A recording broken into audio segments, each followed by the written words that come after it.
Mohandas Karamchand Gandhi. This name has been carrying a lot of burden at every aspect of Indian socio-political relevance. Standing in 2022, the netizens might have been divided into Gandhian or non-Gandhian schools due to tumultuous political conditions. However, netizens with a wide area of content consumption can never ignore an inch of Gandhian philosophy. Today, this person, known to be the father of the nation, celebrates his 153rd birthday. There is a famous saying of Bapu: sanitation is more important than independence. I think he talked about soul as well as in one such responsible group of citizens have been doing this for years. Working against the wrath of climate change, Ecokaari have been upcycling waste plastic into beautiful handcrafted fabrics using charkha and hand loom. This video, remembering the philosophy of the great father of the nation, tries to tell you a story of such out-of-the-box people who actually put their feet into the mud to clean it. Stay with us. Can you please give us a quick introduction to yourself as well as Ecokaari? Yes. So I'm Tanvi. I am part of the design team with Ecokaari. I have been on board as a consultant designer earlier to becoming a part-time designer with them. And I'm still a part of Ecokaari. Ecokaari as a company started around 2 years back. So in October 2020, Ecokaari was formed. And it started by Nandan Bhat, who's the founder of Ecokaari. He had a vision where he wanted to create some change in the society because he used to go trekking quite often. And when he went to these places, he realized that there's a lot of garbage that's around, and out of which most was plastic. And somewhere he wanted to make a change in this situation. So this idea of upcycling plastic was around at the time, but was not being done at a larger scale. So he decided to get this concept to Pune, and we've all been part of the journey from the beginning. And so today we are set up, like we have our studio in Pune, and our entire workshop is set up here. So we have a weaving unit, we have a tailoring unit, and our office situated in the same space. So all the artisans that we have with us, they have been trained by us, especially the weaving unit. They did not come from a prior knowledge about weaving, but they had the urge to work. Right. So to create an employment opportunity for these women, we decided to teach them weaving and get the entire setup in Pune because it would be beneficial for them as well as us. Because when you have to create new designs or you want to create a new pattern, it's always easier to have everyone in the same space. We, I think, have around 20 women artisans who work with us, right from washing the plastic to cutting it, to weaving it, and then ultimately getting the quality check done. So that's like our team of Ecokaari more or less. We upcycle single-use plastic. So any plastic that you would probably use once and discard. So for example, the grocery bags that you get, your chip packets, biscuit wrappers, chocolate wrappers, gift wrapping paper. So it's said that it'll take 500 years to decompose, but it's been only 50 years that plastic has actually been around. So who actually knows how long it's going to stay? Like it's not proven anywhere that it's going to take 500 years.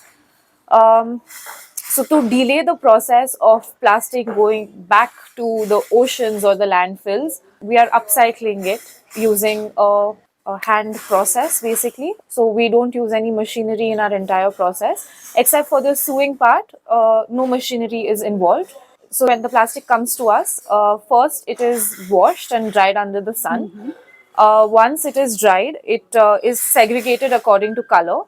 Once it's segregated according to color, it's cut into strips. So that also uses a manual process. So it's cut with a pair of scissors.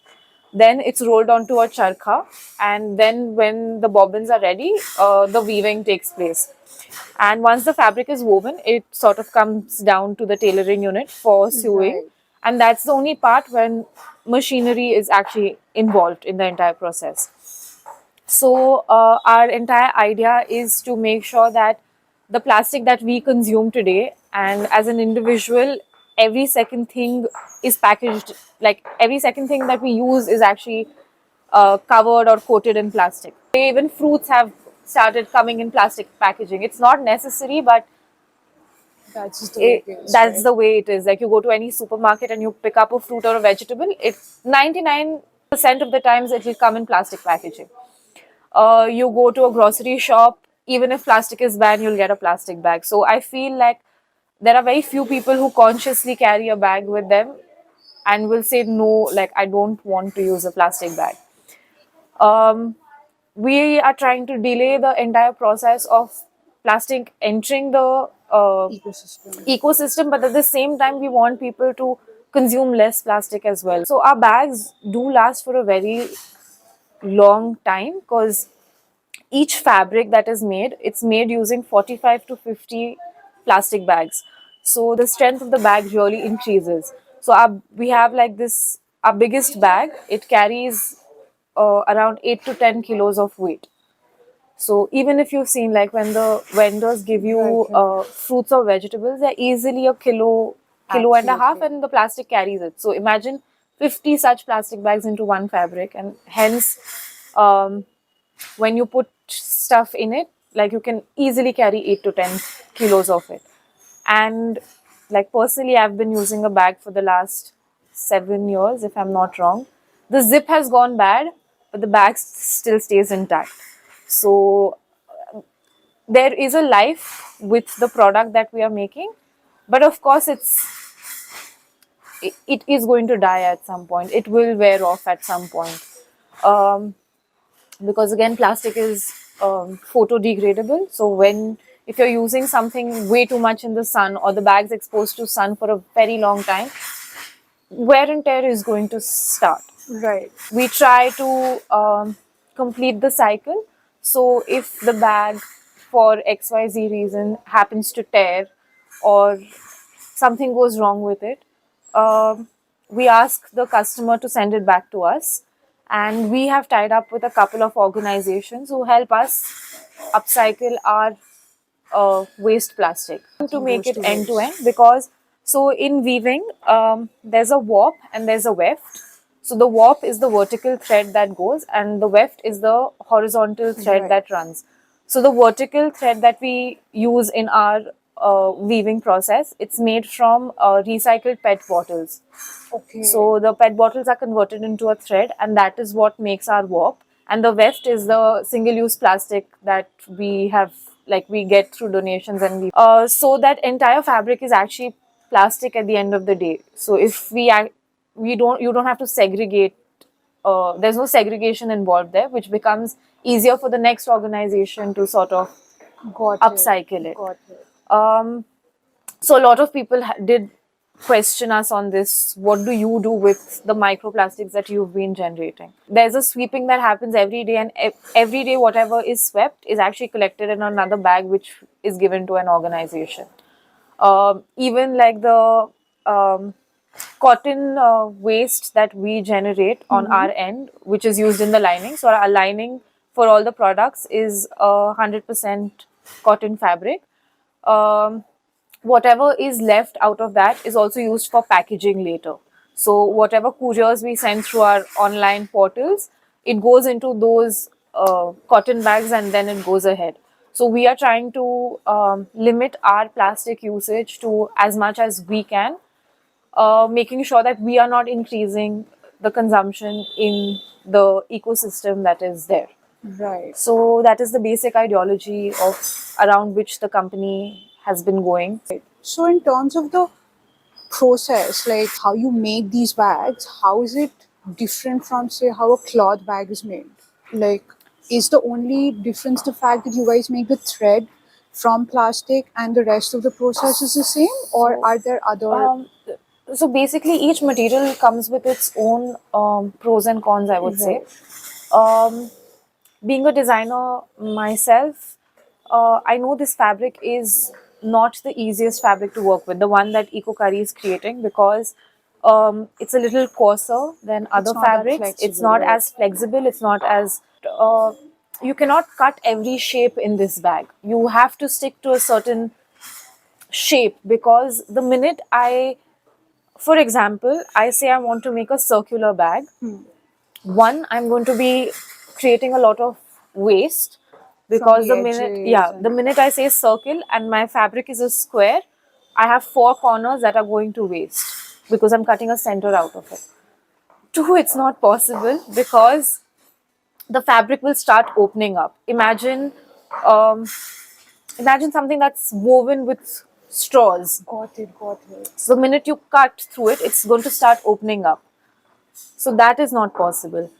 Um, so the fabric does come with um, certain challenges, I would say. So that is something that we are trying to overcome, or like we try to make our designs in a way that is suited to the fabric.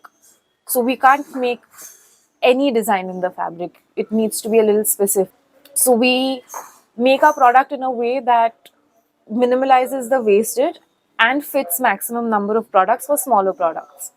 You said that you have been using this kind of a bag for the past 7 years. Do you think the fact that you have been able to use it for so long is because it's made of plastic as opposed to, say, cotton or jute or something like that? I wouldn't say that the bag I've been using is durable because it's made from plastic. A cloth bag will also go you for as many years. I wouldn't say like it wouldn't go, because I do have a cloth bag that is as old. I have a leather bag that is as old. I was actually gifted this. I was gifted this bag. I did not know about the company or this concept till then. And when I was gifted the bag, I sort of read about it. I read how it came, because it seemed different. It has a jute like finish, but it's still not jute, and you can make that out. So yeah, I feel like that's when I started telling people around me about this, to ultimately become a part of it later. The more I got involved with it, the more I've started pushing people towards it, like save the plastic that comes to your house. And a lot of my friends and family have actually started doing it. It's And all the yeah, mindset, it's all right? a mindset. And I feel like if one person starts it and they see that it's not very difficult, you just have to put it aside. You don't have to put it in the dustbin. And once it becomes a practice, it's very easy. There are a lot of statistics. We also do post it on our social media of how many animals die because of plastic every year. How many the marine life that has been affected because of plastics, and it's very sad. Like we we are sort of hampering the ecosystem for Absolutely. our own benefit when we can actually make a difference. So that's the entire concept. Like it, I wouldn't say like the bag lasted longer because it was plastic or anything, but my idea for saying that was it's not it's not a use and throw thing. Got it. It's all about It's consuming yeah, smarter, consuming lesser, exactly. right? So, what do you think is Ecokari's role in say empowering people and spreading awareness about the entire So fact? we have done a few awareness sessions with colleges, schools, institutions. We've either been invited because we've been alumni, or we know someone there. We've done quite a few online also during COVID, because everything was happening online. So that is when we actually went into the online structure and reached wider audience, I would say, because then we were not only restricted to Pune. Initially, because of travel and this and that, we were sort of restricted to Pune. But COVID sort of broke that barrier, and online sessions became a thing. What we do in our awareness session is basically tell um, the students or the people about what plastic is actually doing to us, even for our health, or the ecosystem's health, basically, how it's been affecting, and how what are we doing on our part to help reduce it. So we ask them to donate their plastic to us. For donations, there's a certain way the plastic needs to be treated. You cannot tear the plastic. You need to cut it in a straight line on the top, Right. because if you tear it in the middle, we can't make strips out of it to convert it into fabric. So we request whoever donates us plastic to cut it in a certain way. And of course, like if you make a purchase, you do contribute to our cause, because that is what is keeping us alive. Like if we don't, it's not only about the awareness, but if we don't have a business structure to it, we'll not be able to pay our artisans. So yeah, we do a lot of corporate orders as well. So when we do it with a small group of people, but they want others to know. So we give a artisan card with each product that we give, which explains our entire process, what we do, how we do it, etc., etc. So a lot of times people see that card and they either write to us, or they see our see our process on our website, and then we get donations through them as well. So Can you tell us a little bit about the artists who actually work here? Like you mentioned that you guys actually train them. So like we had invited someone to train them. Like the women that we have, they were not necessarily skilled at weaving. So we had gotten a master artisan to train them, and once he trained them, they started doing it on their own. They went through like a couple of months of training, like self training, where they explored the loom and how they're supposed to, like how much you're supposed to beat it, how much plastic you're supposed to put in, etc., etc. I think it's also self learning. So like the more you do it, the the better more you you do get, it, the right? more apt you become at it. So yeah, most of like now the entire weaving unit is like, they're really good at what they do. Right. So, do you think the Indian audience and the population on the whole is less receptive to this kind of, say, an alternative material or different type of bag? And if so, Yeah, why so the thing is, with alternative material, your expense goes it's up a lot, yeah, right? the expenses go high, and it becomes expensive to a general audience per se. So we did an exhibition in Delhi, and someone approached me and he said, "How much is the bag for?" And I said, "It's for 1,500." And he's like, "ये तो चांदनी चौक में 200 रुपए में मिल जाएगा." So the entire fact, and I have explained him what we do before, like the entire fact that he did not understand where the entire concept was coming from And posed why a it was difficulty. most So this, I'm talking about one person, but this has happened to us several times, and I know it's going to keep happening. It's how our our process is hand done. We don't mass manufacture. We don't get 1,000 products per day to come to meet those price expectations. So it becomes very difficult to explain this to everyone as a whole. But we've been fortunate enough to be supported by whatever community is aware about what we are doing. And they have been very kind to introduce us to their friends. Uh, and I think that just keeps growing. And I feel like slowly, at some point, maybe there will come a time where we can make sure that what we are doing reaches a larger audience, at least as a concept, because our prices will not change, because we have to pay the artisans, we have to sustain ourselves. would you say that is the biggest difficulty that you guys have encountered as a company, or is there something that has been an even greater hurdle than, say, the attitude of people? I think the I think we've had different hurdles at different points in our journey. I feel like the mindset of the people has not really been that much of a difficulty for us, because, as I mentioned, we do have um, certain people who do understand this concept, and they've made sure that we get into touch with people who understand the same thing. So the exhibitions also we do, for that matter, we do it with the handicraft industries.